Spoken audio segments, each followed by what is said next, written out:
الحمد لله نحمده ونستعينه ونستغفره ونؤمن به ونتوكل عليه ونعوذ بالله من شرور أنفسنا ومن سيئات أعمالنا من يهده الله فلا مضل له ومن يضلله فلا هادي له ونشهد أن لا إله إلا الله ونشهد أن محمدا عبده ورسوله أرسله بالحق بشيرا ونذيرا أما بعد فإن خير الحديث كتاب الله وخير الهدي هدي محمد صلى الله عليه وسلم وشر الأمور محدثاتها وكل محدثة بدعة وكل بدعة ضلالة وكل ضلالة في النار. فقد قال الله تبارك وتعالى في القرآن المجيد والفرقان الحميد: أعوذ بالله من الشيطان الرجيم. بسم الله الرحمن الرحيم. اقرأ باسم ربك الذي خلق، خلق الإنسان من علق. اقرأ وربك الأكرم الذي علم بالقلم، علم الإنسان ما لم يعلم. وقال في موضع آخر: قل هو اللہ احد اللہ الصمد لم یلد ولم یولد ولم یکن له کفوا احد۔ محترم بزرگوں، عزیز دوستوں، پیارے بھائیوں اور پیارے بچوں، اللہ تعالیٰ کا بڑا فضل و کرم ہم پر یہ ہے کہ اس نے ہم کو دین اسلام نصیب فرمایا۔ وہی اللہ رب العالمین ہے جس نے آسمانوں کو پیدا کیا، زمین کو پیدا کیا اور بادلوں سے پانی برسایا، اور وہی اللہ رب العالمین ہے جو موسموں کو بدلتا ہے۔ موسم گرما کے بعد موسم بارش شروع ہوتا ہے، پھر موسم بارش کے بعد موسم سردی کا موسم شروع ہوتا ہے۔ وہ اللہ رب العالمین، اس نے اس دنیا میں اشرف المخلوقات انسان کو پیدا کیا، اور اللہ تعالیٰ نے انسان کو بڑی بڑی نعمتوں سے نوازا، اور انسان اپنے جسم پر غور کرے گا تو اس کو اللہ تعالیٰ کی 8 بڑی نعمتیں نظر آئیں گی۔ ذرا غور کرنا کہ ہم کو اللہ تعالیٰ نے جو پیدا کیا تو ہم میں کیا کیا اللہ تعالیٰ طاقتیں اور قوتیں رکھا ہے۔ 8 بڑی نعمتیں اللہ تعالیٰ ہم کو عنایت فرمائے۔ سب سے پہلے اللہ تعالیٰ کی ایک نعمت آنکھ ہے، جس سے ہم دیکھتے ہیں، اور اسی آنکھ سے اگر چیز کالی ہے تو کالی نظر آتی، اگر اجلی ہے تو اجلی نظر آتی، اگر پیلی ہے تو پیلی نظر آتی، اور اگر ہری ہے تو ہری نظر آتی۔ ساری دنیا کو ہم ان آنکھوں سے دیکھ سکتے ہیں۔ یہ اللہ تعالیٰ کی بہت بڑی نعمت ہے۔ رسول اللہ صلی اللہ علیہ وسلم فرماتے ہیں کہ اللہ تعالیٰ اگر اس دنیا میں کسی کو کسی بیماری سے آنکھیں لے لیا، آنکھوں کی روشنی اس کی ختم ہو گئی، اور اس نے اللہ کی پیدائش پر صبر کر لیا، اللہ تعالیٰ اس کو جنت عنایت فرمائے گا۔ یہ ایک پہلی نعمت آنکھیں۔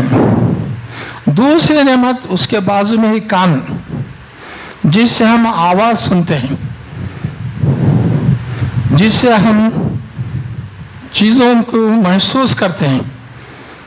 کون چیز ہمارے قریب آ رہی ہے، زور سے آ رہی ہے، آہستہ آ رہی ہے، کیا چیز آ رہی ہے، اور سامنے والا کیا کہتا ہے، مولوی صاحب کیا کہتے ہیں، پیغمبر کیا کہتے ہیں، یہ سب ہم کانوں سے سنتے ہیں۔ یہ دوسری نعمت۔ تیسری نعمت ناک کی۔ ہم جو ہے اس ناک سے سانس لیتے ہیں، اور اس ناک سے ہم کو بدبو اور خوشبو محسوس ہوتی ہے۔ یہ کتنی بڑی نعمت ہے معلوم، کہ ہم ایک چیز ملتے ہی فوراً اس کو معلوم کر سکتے ہیں کہ یہ بدبودار ہے، اور معلوم کر سکتے ہیں ناک کو لگا کر کہ یہ خوشبودار ہے، یہ چیز اچھی ہے، یہ پھول ہے، یہ گندگی ہے، یہ پیخانہ ہے، یہ پیشاب ہے۔ اس کی بو کہاں سے محسوس ہوتی ہے؟ ناک سے محسوس ہوتی ہے۔ یہ تیسری نعمت۔ چوتھی نعمت اللہ تعالیٰ زبان میں دیا ہے، زبان۔ اس زبان سے ہم گفتگو کرتے ہیں، ہمارے دل کا مقصد ظاہر کرتے ہیں۔ اس زبان سے ہم چکھتے ہیں، کوئی چیز میٹھی ہے، زبان بتاتی ہے کہ یہ میٹھی ہے۔ کوئی چیز کھٹی ہے، زبان بتاتی ہے کہ یہ کھٹی ہے۔ کوئی چیز میٹھی ہے، پھیکی ہے، زبان بتاتی ہے کہ یہ چیز پھیکی ہے۔ کوئی چیز اچھی نہیں ہے تو بھی زبان بتاتی ہے، کوئی چیز اچھی نہیں ہے تو وہ بھی زبان بتاتی۔ اور زبان اتنا کام کرتے ہیں کہ آدمی کھاتے وقت اگر ایک کنکر آ گیا تو زبان وہ کنکر کو نکال دیتے.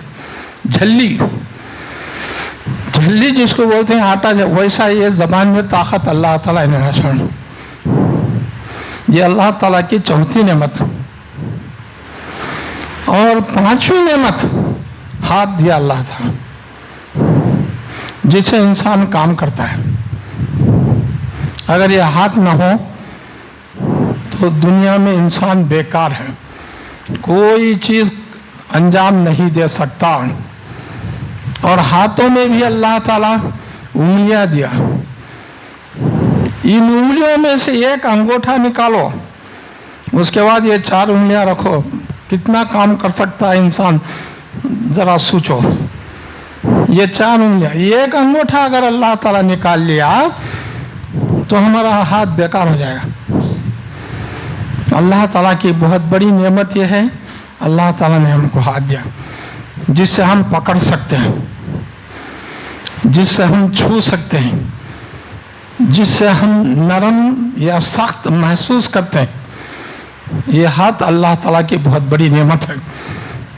انسان کو اس کے جسم میں اللہ تعالیٰ کی بہت ساری نشانیاں ہیں اگر غور کرے تو. اچھا، چھٹی چیز اللہ تعالیٰ جو انسان کو پاؤں دیا، اس پاؤں سے ہم چلتے ہیں، ہمارے مقصد پورا کرتے ہیں، بازار جاتے ہیں اور مسجد جاتے ہیں، مدرسہ جاتے ہیں، گھروں میں چلتے پھرتے ہیں، اور اسی پاؤں سے گاڑی چلاتے ہیں. اگر پاؤں نہ ہو تو گاڑی نہیں چلا سکتے. یہ اللہ تعالیٰ کی چھٹی نعمت ہے، چھٹی اللہ تعالیٰ کی دی ہوئی نعمت. غور کرنا ہے انسان کو.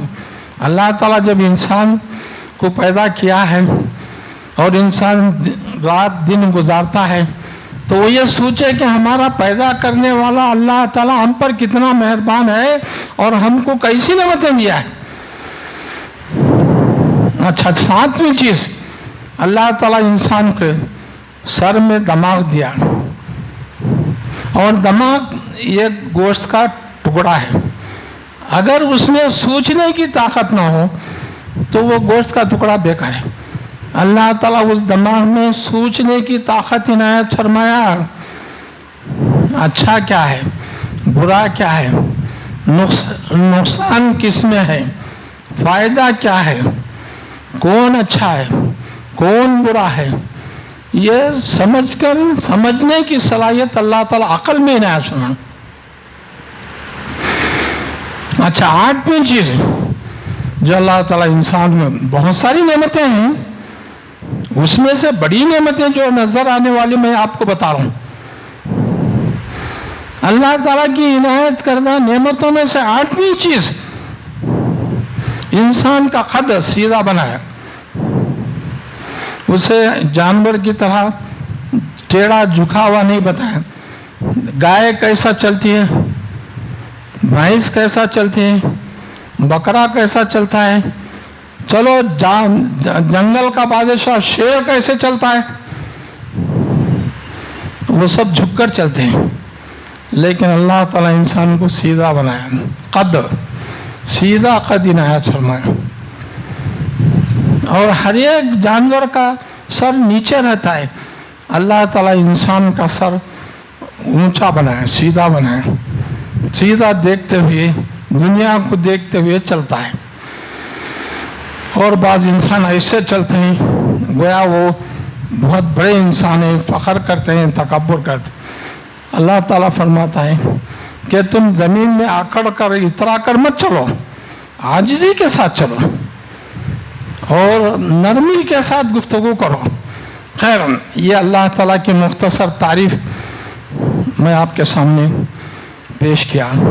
اب سب سے پہلے بیان یہ ہے کہ اللہ تعالیٰ نے دنیا میں پیغمبروں کو روانہ فرمایا. پیغمبر کتنے بھیجے؟ مفسرین کہتے ہیں 1,24,000 پیغمبر بھیجے. لیکن قرآن مجید میں ہم کو صرف 25 پیغمبروں کا نام ملتا ہے. 25 پیغمبرز قرآن مجید میں ان کا نام موجود ہے۔ سب سے پہلے اللہ تعالیٰ نے آدم علیہ السلام کو پیغمبر بنایا، آدم علیہ السلام کے بعد ادریس علیہ السلام، ان کے بعد نوح علیہ السلام، ان کے بعد ہود علیہ السلام، ان کے بعد صالح علیہ السلام، ان کے بعد لوط علیہ السلام، پھر حضرت ابراہیم خلیل اللہ، مسجد خلیل میں بیٹھے ہوئے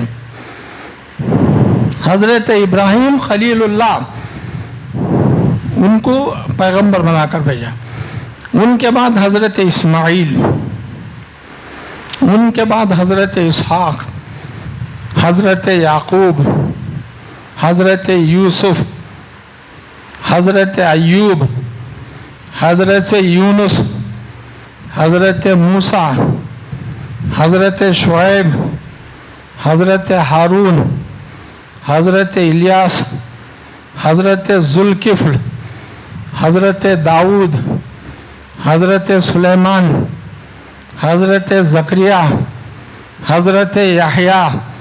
24ویں نمبر پر حضرت عیسیٰ علیہ السلام، یسوع کرسٹ، کرسچنس، عیسیٰ علیہ السلام کی قوم کو کرسچنس بولتے ہیں، عیسائی بولتے ہیں۔ حضرت عیسیٰ علیہ السلام کا نام قرآن مجید میں 25 نمبر پر ہے، 24۔ اب 25ویں نمبر پر کون سے پیغمبر آئے؟ حضرت عیسیٰ علیہ السلام تک 24 پیغمبر ہو گئے، تو 25ویں نمبر پر کون سے پیغمبر آئے؟ آپ کو سب معلوم ہے کہ 25ویں نمبر پر آخری پیغمبر پیارے رسول احمد مصطفیٰ محمد مصطفیٰ صلی اللہ علیہ وسلم، یہ آخری پیغمبر آئے، خاتم النبیین، نبیوں کو ختم کرنے والے، نبوت کا سلسلہ بند، رحمت للعالمین، ساری دنیا کے لیے رحمت بنا کر اللہ تعالیٰ نے آپ کو دنیا میں روانہ فرمایا۔ رسول اللہ صلی اللہ علیہ وسلم کی عمر 35 سال کی ہو گئی، اور آپ قوم میں امین اور صادق کے نام سے مشہور ہو گئے کہ آپ بہت بڑا امانت دار انسان اگر کوئی ہے تو محمد ہیں۔ صادق، سب سے سچا اگر کوئی انسان ہے تو محمد صلی اللہ علیہ وسلم۔ تو آپ کو دنیا سے بیزارگی ہوئی تو آپ اللہ کی یاد میں غار حرا میں جا کر بیٹھتے تھے اور اللہ کو یاد کرتے تھے، اللہ کے ذکر میں بیٹھتے تھے۔ بخاری شریف میں آتا ہے کہ رسول اللہ صلی اللہ علیہ وسلم 8 دن کا 15 دن کا توشہ لے جاتے، توشے میں کیا لے جاتے؟ ستو لے جاتے، ایک قسم کا یہ کھانا ہوتا ہے، آٹا ہوتا ہے، اس کو پانی میں ملا دیے تو وہ کھانا بن جاتا، ستو لے جاتے تھے۔ 8 دن 15 دن اللہ کی یاد میں بیٹھتے تھے۔ ایک رات آپ اللہ تعالیٰ کی یاد میں بیٹھے ہوئے تھے، 21ویں شب قدر تھی، حضرت جبرائیل علیہ السلام تشریف لائے اور کہا یا محمد اقرا، آئے محمد صلی اللہ علیہ وسلم پڑھیے۔ تو کہا کہ مانا بقاری، میں تو پڑھا ہوا انسان نہیں ہوں، نہ کسی اسکول کو گیا، نہ کسی کالج میں گیا، نہ کسی یونیورسٹی میں پڑھا، میں کبھی اسکول کو گیا نہیں، پڑھا بھی نہیں، لکھا ہوا نہیں۔ تو حضرت جبرائیل نے آپ کو زور سے اپنے سینے سے لگا کر دبایا اور چھوڑ دیا کہ اقرا یا محمد، اے محمد پڑھیے۔ کہا مانا بقاری، میں تو پڑھا ہوا نہیں، مجھے پڑھنا نہیں آتا۔ پھر زور سے سینے سے لگا کر دبایا اور آپ کو چھوڑا اور کہا یا محمد اقرا، اے محمد صلی اللہ علیہ وسلم پڑھیے۔ بولے مانا بقاری، ارے مجھے تو پڑھنا آتا ہی نہیں، میں پڑھا ہی نہیں۔ تو 3 مرتبہ سینے سے لگا کر چھوڑا اور کہا یا محمد اقرا، اے محمد پڑھیے۔ تو کہا کہ کیا پڑھوں؟ جب رسول اللہ علیہ وسلم کو خیال آیا کہ پڑھنا چاہیے، کیا پڑھوں؟ اقرا، پڑھ، بسم ربک الذی خلق، اس پروردگار کے نام سے جس نے دنیا کو پیدا کیا.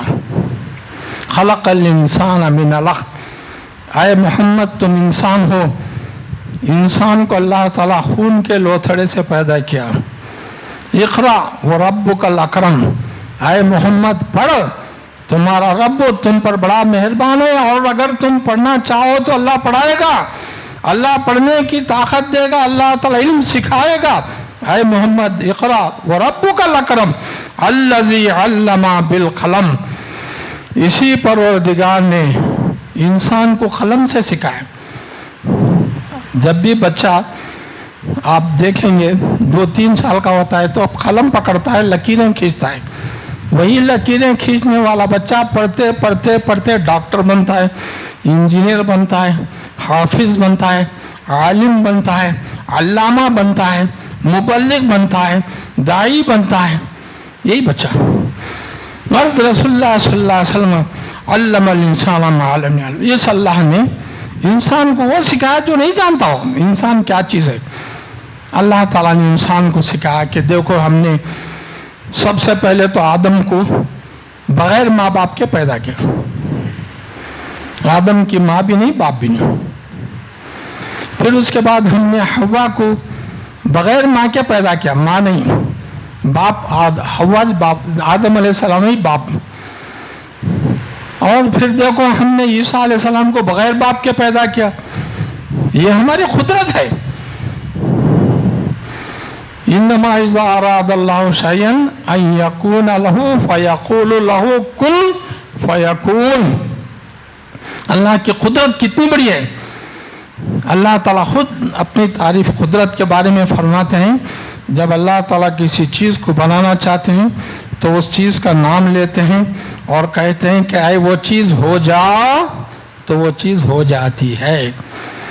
آدم علیہ السلام کا پتلا بنا کر اللہ کا اے آدم ہو جا، تو آدم ہو گئے.